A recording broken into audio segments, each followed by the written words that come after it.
OBC से आदिवासी सेलचे अध्यक्ष जयवंतजी वानवळे, कार्याध्यक्ष डॉक्टर बारेला, समन्वयक काशीनाथ कोरडे, सतीदादा पेंदाम, रवींद्रजी पवारसाहेब, सर्वच विचारमंचावरील मान्यवर, उपस्थित भावांनो आणि बहिणींनो,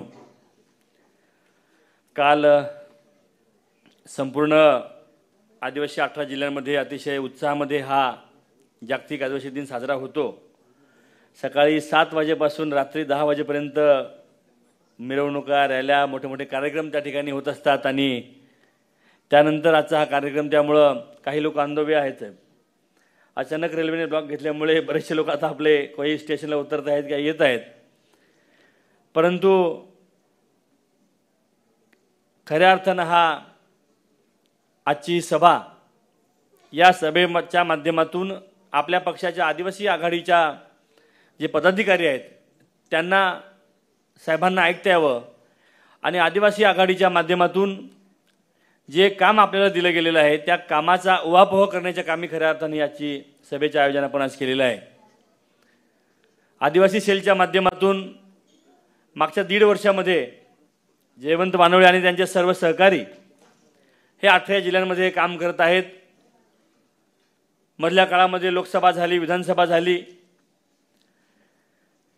जवळपास 4 खासदार राखीव आपल्या आदिवासी समाजासाठी आहेत आणि 24 आमदार।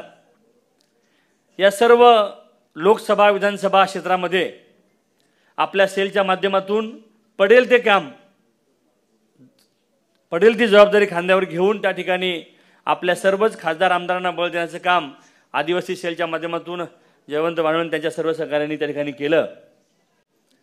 कुठेही वाट न पाहता की आम्हाला सांगितलं मग आम्ही करू ही भूमिका न बाळगता आज जे इथं साहेब उपस्थित पदाधिकारी आहेत, कुणालाही मला सांगितलं का पाहिजे, मला मान दिला पाहिजे ही कुठली अपेक्षा इथे नाही।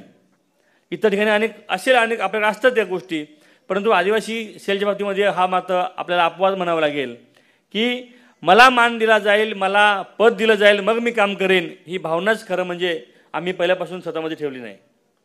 आणि त्यामुळं पक्षाची पडझड झाल्यानंतर अनेक आपल्याला जे आपल्याकडे ज्यांना आपण मोठं केलं ते सत्तेसाठी आपल्याला सोडून गेले, काही लाभासाठी गेले, पण जे निस्वार्थ भावनेने साहेबांसोबत साहेबांच्या विचारांसाठी जे इथं राहिले ते खऱ्या अर्थानं तळागाळामध्ये काम करणारे कार्यकर्ते आहेत।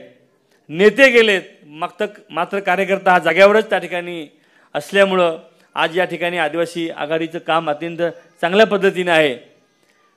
याच सेलमध्ये आपली पडझड कमी झाली, कारण जेही लोक आपण त्या ठिकाणी नेमले होते ते त्याचं काय बॅकग्राऊंड आहे, तो कुठल्या चळवळीतनं आलेला आहे हे बघूनच त्या सगळ्या नियुक्त आपण मागच्या काळातही केलं, आता पुढेही करत आहोत।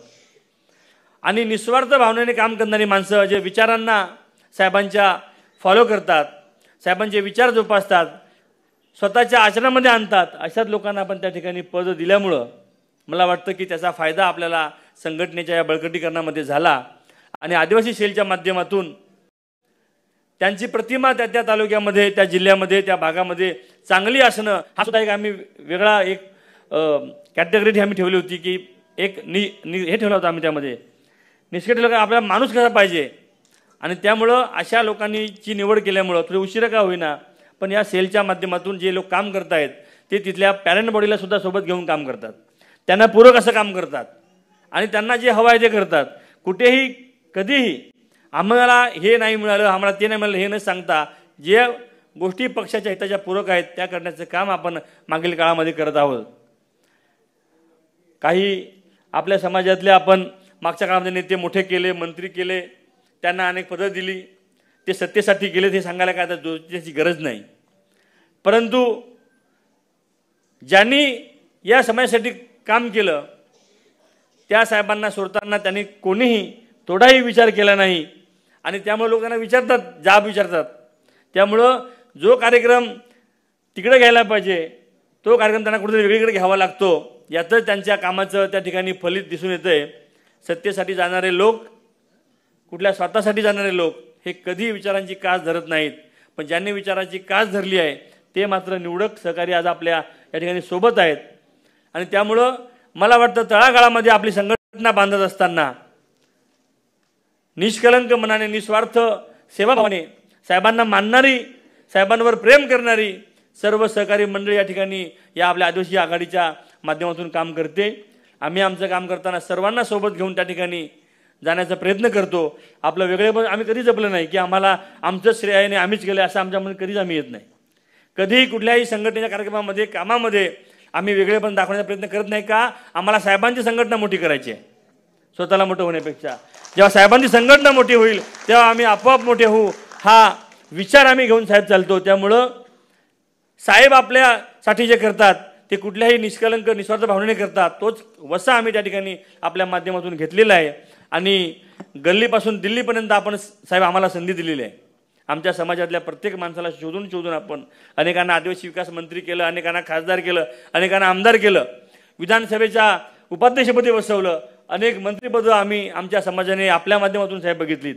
त्यांना आम्ही वेळ आठवण करून देतोच. परंतु समाजाला सांगत असताना का साहेबांनी आरक्षणाचा विषय असेल, खावटी कर्जाचा विषय असेल, आदिवासी महामंडळाची स्थापना असेल, स्वतंत्र आदिवासी विकास विभाग असेल, गावोगावी रस्ते, वीज, पाणी समस्या, माझ्या आदिवासी महिलेच्या हातामध्ये झेंड्याचे दुरी देण्याचं काम हे महिला आरक्षणाच्या माध्यमातून साहेबांनी मागच्या काळामध्ये केलंय. जेव्हा सांगितलं की साहेबांचं काम हे काही एका दोन तासात सांगू शकत नाही, त्याला खूप वेळ लागतो. त्यामुळे साहेबांना ज्या पद्धतीने आम्ही बघतो, जसे ते आंधळेचं एक गोष्ट आहे की हत्ती कसा असतो, तर ज्याच्या हात लावला काना तो हत्ती सुपासारखा असतो.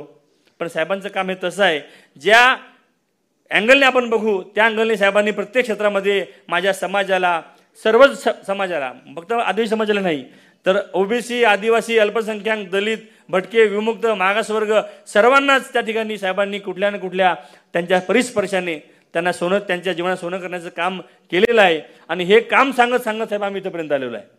आज आमच्यासारख्या शिक्षकाच्या मुलाला आमदारकी असेल किंवा खासदारकी असेल, आम्ही सगळी मंडळी एका कोपऱ्यामध्ये होतो. आमच्या घरातला कोणी राजकारणामध्ये आम्हाला वारसा नव्हता, परंतु कामाच्या माध्यमातून, या पक्षाच्या संघटनेच्या माध्यमातून आज आम्हाला आपण सगळ्यांनी त्या ठिकाणी मानाचं पान आपण साहेब दिलं. त्यामुळं त्याची जाणीव ठेवून, सत्तेला लाथ मारून, कोटीच्या कोटी रकमांना त्या ठिकाणी बाजूला ठेवून आपण जी शिकवण दिलीत त्या शिकवणीच्या बांधिलकीने आज आम्ही सगळे आपल्यासोबत आहोत. आणि आम्ही सांगितलेलं आहे, जोपर्यंत जब तक चांद सूरज रहेगा, पवार साहब का नाम रहेगा, तोपर्यंत आम्ही साहेबांच्या सोबत आहोत आणि आयुष्यभर राहू, असा शब्द साहेबांना नेहमीच या निमित्तानं आम्ही देत असतो. अधिक काही न बोलता शेवटी आम्ही काम करणारे लोक आहोत. अध्यक्ष महोदय, आम्ही असणारे आहोत, दिसणारे नाहीत. आम्ही दिसणार नाही, पण आम्ही काम मात्र त्या ठिकाणी करत असतो. ते काम करताना आम्ही हे केलं हे सुद्धा आम्ही सांगत नाही, ते आमच्या समाजाच्या रक्तामध्ये आहे. आम्ही काम करत राहतो निस्वार्थपणे, अविरतपणे. त्यामुळे आम्हाला ते आमच्या ते रक्तामध्ये नाही की आम्ही केलं सांगून दाखवायचं. आमच्या समाजाचा तो एखाद्या वेळेस अबोलपणा असेल किंवा बुजरेपणा असेल, परंतु आम्हाला काम करायचं माहिती आहे. सांगण्याचं मात्र आम्हाला ते आमच्या ह्याच्यात नाही की आपण स्वतःचं काम सांगावं. त्यामुळे आम्ही समाज नेहमी मागं पडत असतो. परंतु आम्हाला वाटतं की ज्या संघटनेने आम्हाला ताकद दिली, ज्या संघटनेने आम्हाला बळ दिलं, ती संघटना मोठी झाली पाहिजे. आणि जे आपलं ध्येय आहे ते ध्येय गाठण्यासाठी खाली मान घालून त्या ठिकाणी त्या ध्येयाकडे वाटचाल करायची, ही शिकवण आम्हाला आमच्या समाजाने दिलेली असल्यामुळं आम्ही आमचं काम करताना कुठेही त्याच्या गाजावाजा न करता आम्ही ध्येयाकडे वाटचाल आम्ही करत असतो. अन्य गोष्टी बोलण्यासारख्या आहेत. बगरे सर किंवा आपले गोवाल पाडवी आहेत, बाळेमामा आहेत, अनेक आपले खासदार त्या ठिकाणी आमच्या समस्या मांडत असतात. इथे जयंत पाटील साहेब आपले किंवा सुप्रिया ताई या नेहमीच आम्ही सांगितलेल्या गोष्टी, समाजाचे प्रश्न हे केंद्रामध्ये, राज्यामध्ये मांडत असतात. या सगळ्यांच्या माध्यमातून आव्हाड साहेब, आपले सगळेच नेते, ज्यांना ज्यांना जेव्हा जेव्हा जे सांगितलं त्या सगळ्या गोष्टी या संघटनेच्या माध्यमातून लोकांपर्यंत, सरकारपर्यंत नेण्याचं काम हे आपल्या सर्व संघटनेतल्या नेत्यांनी, आमदारांनी, खासदारांनी केलेलं आहे. आज त्यांनाही या निमित्ताने मी धन्यवाद देऊ इच्छितो. आणि निश्चितपणानं लवकरच साहेब आपल्याला जसा नाशिकला आपल्याला मोठा कार्यक्रम घ्यायचा आहे, तसाच एक चांगला कार्यक्रम आपल्याला भविष्यकाळामध्ये नंदुरबार किंवा धुळेला आपण घेऊया. आणि निश्चितपणानं ही संघटनेचा एक कार्यक्रम आपल्याला दिल्लीमध्ये सुद्धा घ्यायचा आहे. आपला जागतिक आदिवासी दिनाचा जो कार्यक्रम आहे, जी आमची संघटना आहे, पूर्ण देशभर संघटना आहे, त्या संघटनांच्या माध्यमातून एकदा आपण ताल कटोराला आपण वेळ द्यावा. एक मोठा कार्यक्रम आपण दिल्लीमध्ये सुद्धा घेण्याचं आपलं नियोजन पुढच्या काळामध्ये आहे. आपण सर्वजण आलात, आपणा सर्वांचे आभार व्यक्त करतो आणि थांबतो. धन्यवाद. जय हिंद, जय महाराष्ट्र, जय आदिवासी. धन्यवाद साहेब. खरं तर या मंचावरून एक